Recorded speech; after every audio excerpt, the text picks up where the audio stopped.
La tristesse peut être un enfermement diabolique dont Dieu veut nous sortir.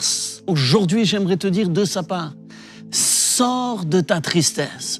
Sors de ta tristesse qui est comme une prison pour toi.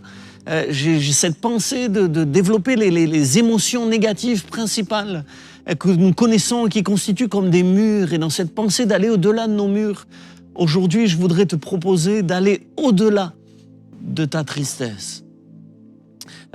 Être triste quelque part, c'est un phénomène naturel.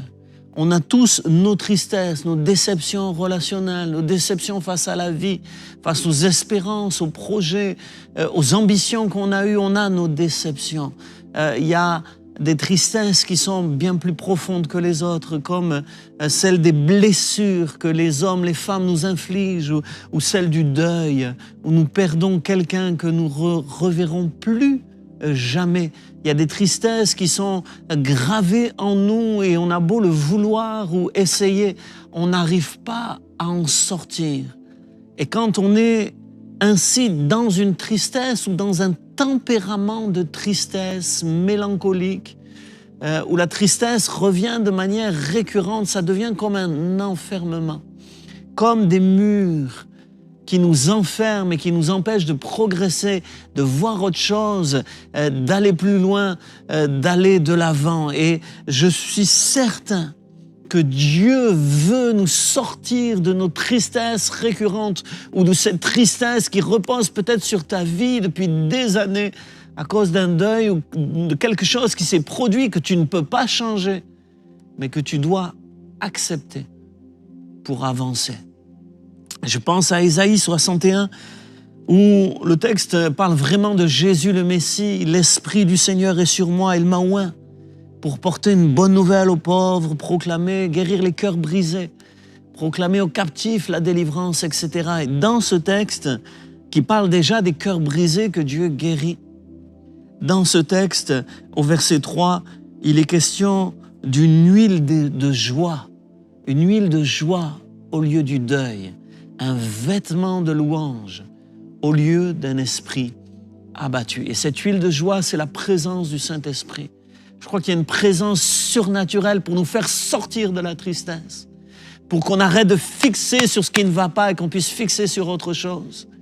Il y a une huile de joie, il y a une huile du Saint-Esprit, il y a une onction du Saint-Esprit, il y a une visitation du Saint-Esprit pour sortir de sa tristesse. Il y a un vêtement de louange, c'est-à-dire il y a tout à coup la considération de la beauté, de la grandeur, de la magnificence de Dieu, une dimension de louange, d'adoration qui nous pénètre profondément et qui nous permet de sortir de ces murs de la tristesse. Je crois que c'est le désir de Dieu pour toi aujourd'hui.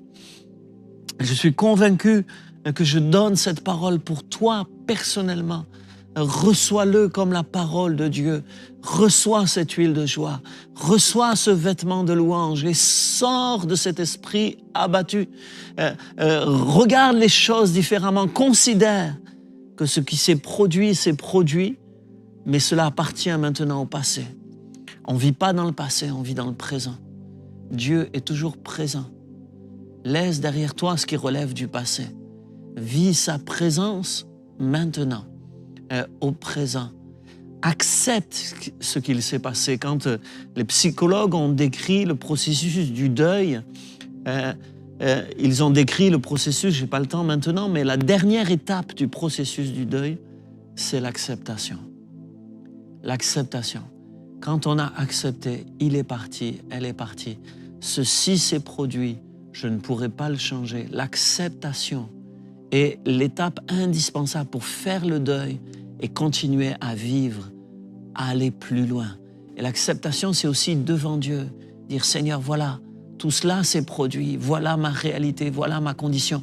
J'accepte. » Accepter la condition dans laquelle on vit pour pouvoir aller plus loin avec l'huile de Dieu, avec l'onction de Dieu, avec l'huile de joie et le vêtement de louange, avec celui qui guérit les cœurs brisés. Seigneur, guéris un cœur brisé maintenant.